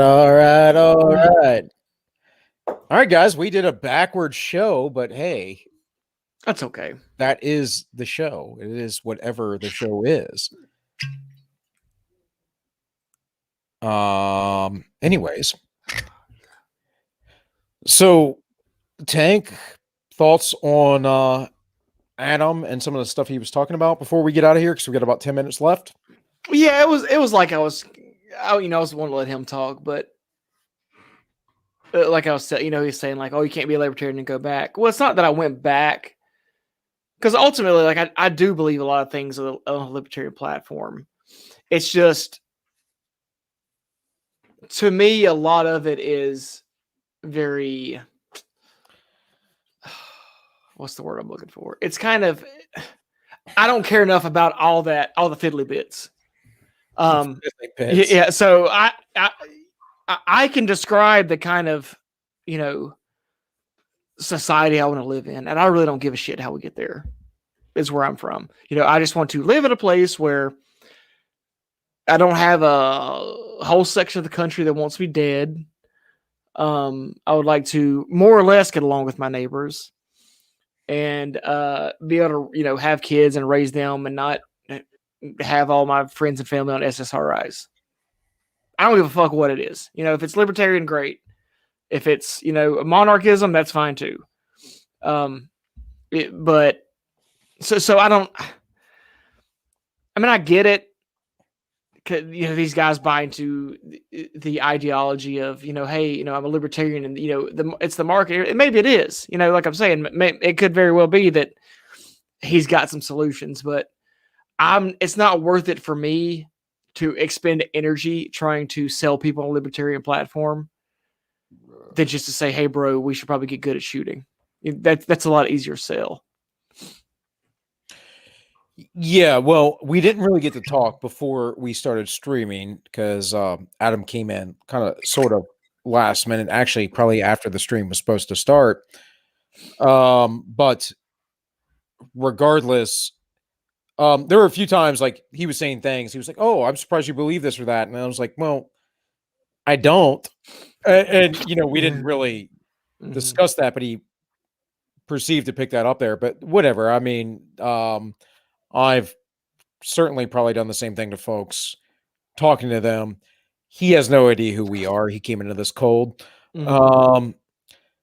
Yeah, for me, the whole libertarian thing is I would agree with Adam in that most people are. I agree with much of what he has to say. It's just like a lot of criticisms I have for a lot of people is that your message is only going to appeal to so many people. And this applies to me as well. Like I have a voice, a specific message. It's only going to appeal to so many people. Now I try to make that as broad as possible within my principles and limits. And I set out the parameters of those principles and limits so that folks know I don't mean this or that, but I get it all the time. Like I had Bunny who was listening earlier, who seems to watch most of my stuff because she comments a lot, and of course I like to interact with the audience as much as I can. She was asking me the thing I was saying yesterday about the left right spectrum, and I was saying that in 1776 or 1775, whatever, the the right wing were the monarchists Mhm. because the left is always the revolutionaries. And I clarified myself in the video, but she commented on that, and I'm like, no, I'm talking about right and left. People keep talking about today how we lose perspective of that. Well, what do we have to go back to? We have to go back to when that terminology started. Well, the root of that comes from the French Revolution, where the monarchists sat on the right and the revolutionaries sat on the left. And we've been talking about that same thing for the last, 2.5 centuries or so, because it is that left right perspective that we're still in. And it is that model, not between Republican and Democrat, but between revolutionary authoritarians and people who just want to keep things where it's at or go back to something a little bit more familiar. And actually, in thinking about that and that question, I was thinking about, well, I guess technically I am a reactionary, how far away we got back from our Constitution. Now, that was another point that Adam kept making, which I don't know if I agree with, that there were insurrectionists who wrote the current Constitution. I don't know. You got any thoughts on that, man? Because wasn't something we really got into to Well, argue over. s- But so I get the perspective. Don't get me wrong. But yeah, so it's funny because Moldbug says kind of the same thing. So he he says, there was the Articles of Confederation, and the adoption of the Constitution was a reactionary movement because it centralized something that was more decentralized. And and he even, and Moldbug even calls George Washington a monarchical figure. Obviously, well, he was. That's yeah, true. yeah. So I kind of see where it's coming from, and I kind of agree to a certain extent because the Articles of Confederation was a lot more leftist, I guess. The articles were more leftist. Well, in that they were more about equality. Obviously, this is a much different frame of reference given the time period, Right. But yeah, it was more about decentralization, and it was more about equality and such and such. And the Constitution was a lot more when it came up. It added a centralized part to the whole system. I mean, that's what Moldbug argues. Again, this is one of those things where it's like it gets really fiddly for me, and it's fun to theorize about, but I don't care that much either way. If the adoption of the Constitution was a reactionary movement or a revolutionary movement, I don't think it means a lot to a lot of people. I don't think it was either. I think it was a correction. I think it was a correction based on Shays' rebellion, because that's actually the logic of the writings of the people at the time and why they decided to write a new constitution. I don't see it as an insurrection, but Adam was talking a lot and wasn't really. I was wanting to let him speak, of course, Yeah. but wasn't really able to get into that or delve into his thinking there. So maybe we'll have him back on or try to in the future. But yeah, no, I mean, look, guys, based on my understanding of history, Shays Rebellion happened, and the problem is that the militia, because we had no standing armies or anything like that, and there was no ability for the federal government to raise a militia, the locals would not stop Shay himself. In fact, later on, he got acquitted by jury nullification. But essentially, they didn't like the taxation system or whatever's going on at the time. I can't remember right now off the top of my head. But they first were protesting. They were armed the whole time, by the way, and everything was fine. But then they started blocking the judges from going to the courthouse, and they started ransacking people's businesses to take their goods. And then the local people were sort of sympathetic, much like a lot of local people were sympathetic to Antifa or BLM, maybe not understanding the bigger picture. And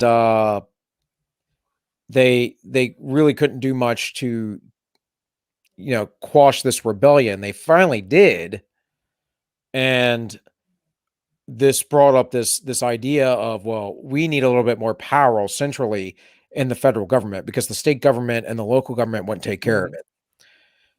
And so all of it, though, is a slippery slope. Like that's the issue with power, regardless. And I think one of the best things that Adam presents in his arguments is just the ability to leave, to be voluntary. Right. In ancient days, we would eject people from society. We would say, get out, you're exiled and you can't come back. And that was a threat for a reason. And so our collective is so big and so powerful today that we expect it to take care of us, but we don't respect its ability to oppress us.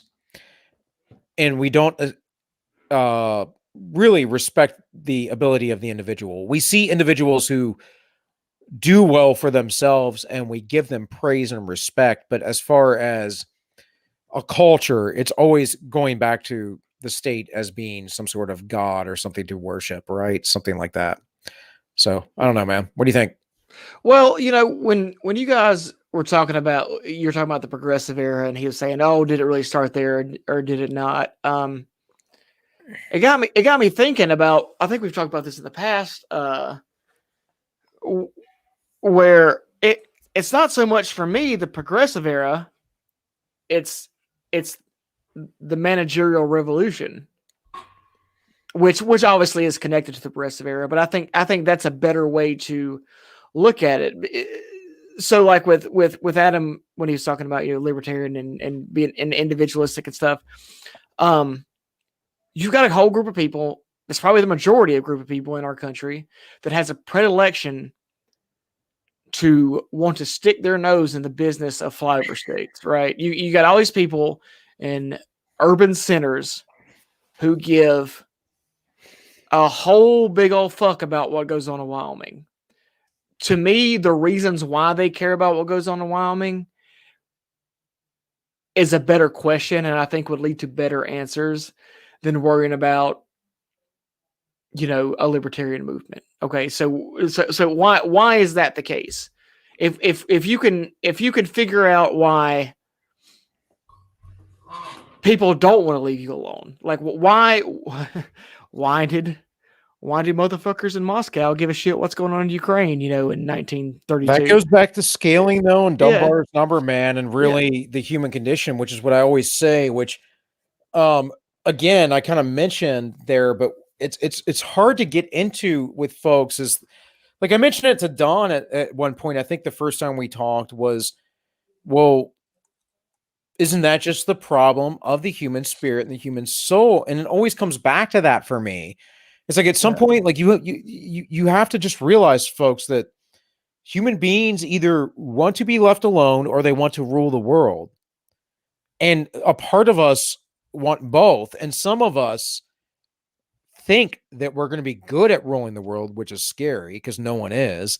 But also, not only do we think we're going to be good at ruling the world, but that we must and we're called to, that we have to, like that we have that responsibility.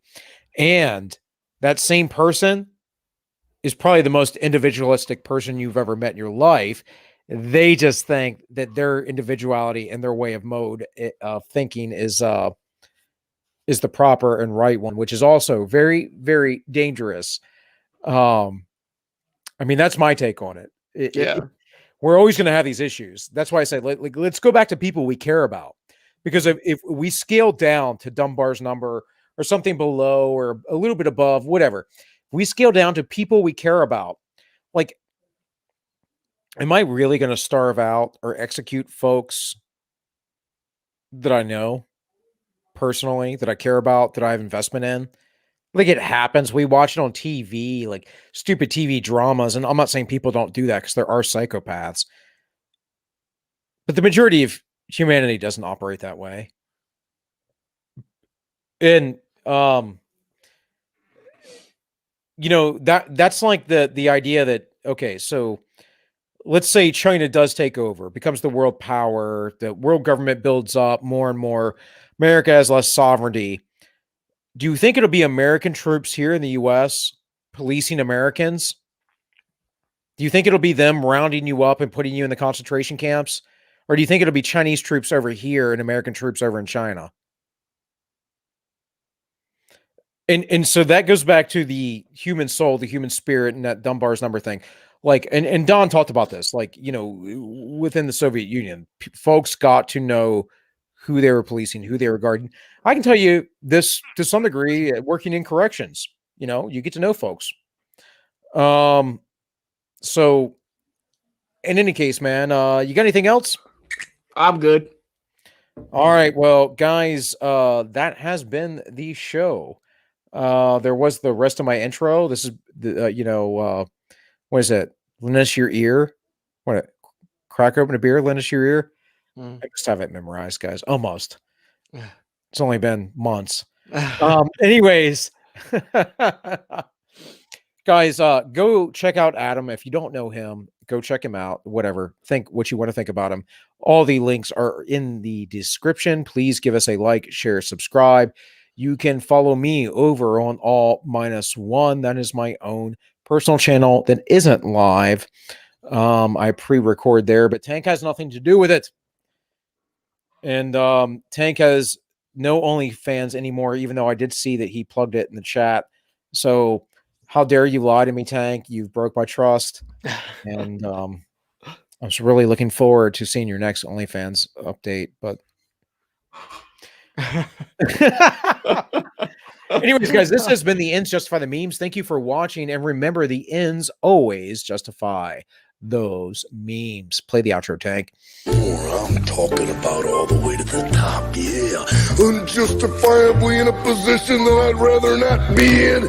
But the cream will rise to the top, oh yeah. Macho Magnus, yeah, has got more to offer. And President Jack Tunney thinks that